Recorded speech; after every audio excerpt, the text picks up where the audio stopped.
wat beteken dit as Jesus sê dat ek en jy gaan gedoop word met die Heilige Gees? Om gedoop te word, daai woordjie beteken onderdompeling of af te druk of toe te maak.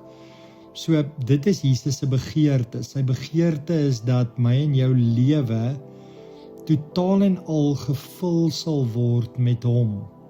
En hoe doen hy dit? Hy stuur vir ons die Heilige Gees, en die Heilige Gees ons herinner ons. Hy stap 'n pad met ons, hy vat ons op 'n reis saam met Jesus, en dan maak hy ons bewus en sensitief vir die stem en die woord van God. Hy maak ons sensitief vir ander mense se pyn en se seer, en leiding wat ons moet gee, en rigting wat ons moet aanwys.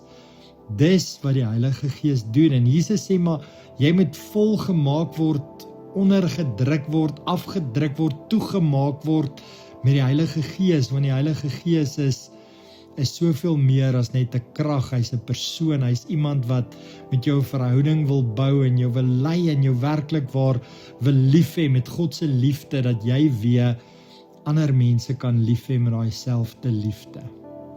So ek wil jou graag vandag begelei in hierdie gebed. Miskien kan jy net lekker rustig sit, jou hande oop op jou skoot, of net eers oopmaak as 'n teken van jou ontvangs.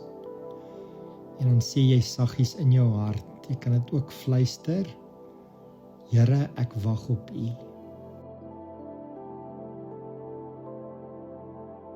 Sê ook: Heilige Gees, ek ontvang U. Sê ook: nie deur my eie krag nie, maar deur U krag.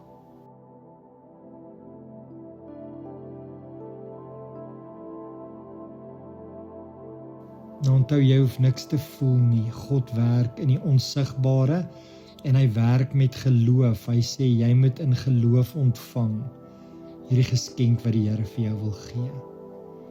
Maar nou weet ek ook, jy weet van mense wat honger en dors na die Here, nee? Mense wat vergete voel, en ek dink ons moet hulle ook vandag opdra aan die Here. Here, ons bring vandag ook hierdie persone wat U nou in ons gedagtes plaas.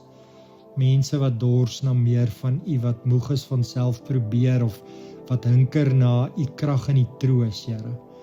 Heilige Gees, kom doop hulle ook, nie net met vermoë nie, maar met U teenwoordigheid, nie net met krag nie, maar met liefde. Laat hulle weet, U het hulle nie vergeet nie. Dan Vader, wil ons in geloof en vertroue afsluit, en net vir U dankie sê, vir U beloftes wat vas staan. Dankie dat ons nie alleen is nie. Dankie dat die Heilige Gees steeds uitgestort word vandag, hier en nou. Ons rus in U wagtyd vir ons lewens. Ons vertrou in U werk. Ons ontvang U lewe, Here. In Jesus se naam. Amen.